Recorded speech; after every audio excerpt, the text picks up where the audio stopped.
आदाब नाजरीन, आप देख रहे हैं लाजवाल न्यूज़ और मैं हूं आपके साथ मोहम्मद जाफ़र। जैसा कि आप सब जानते हैं कि इस वक्त दुनिया भर में कोरोना वायरस के मामलात बढ़ते ही जा रहे हैं। और अगर बात करें हिंदुस्तान की, तो इस वक्त हिंदुस्तान में कोरोना वायरस की ताज़ा तरीन सूरत हाल पर एक नज़र डालते हैं।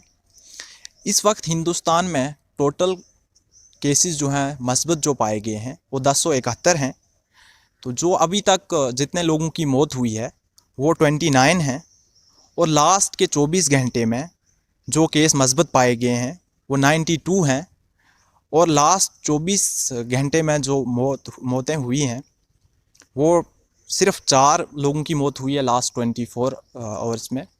इसके साथ ही अगर हम जम्मू व कश्मीर की बात करें, तो जम्मू व कश्मीर में सुबह से अभी तक 7 केसेस मस्बत पाए गए हैं, जिनमें से 3 लोग जो हैं जम्मू से हैं और बाकी के 4 लोग जो हैं वो कश्मीर से हैं। कश्मीर में जो लोग मस्बत पाए गए हैं उनमें से 2 लोग शोपियान से हैं और 2 श्रीनगर से हैं। और अगर बात करें तो ये वही लोग हैं जो ज़्यादातर बैरून रियासतों से वापस आए हुए थे। मैं अभी इससे पहले भी मैं कई बार कह चुका हूँ और अभी भी कह रहा हूँ कि जो बैरून रियासतों से लोग वापस आ रहे हैं या अपने घरों को पहुँच गए हैं और अपने टेस्ट अभी तक नहीं करवाए हैं, उन लोगों से एक बार फिर से कह दूं कि बराए मेहरबानी वो अपने टेस्ट करवाएं। और जो लोग बाहर से आ रहे हैं वो भी अपने टेस्ट करवाएं। टेस्ट करवाने के बाद ही अपने घर जाएं, ताकि आप अपने परिवार को भी महफूज रख सकें और ख़ुद भी महफूज रहें।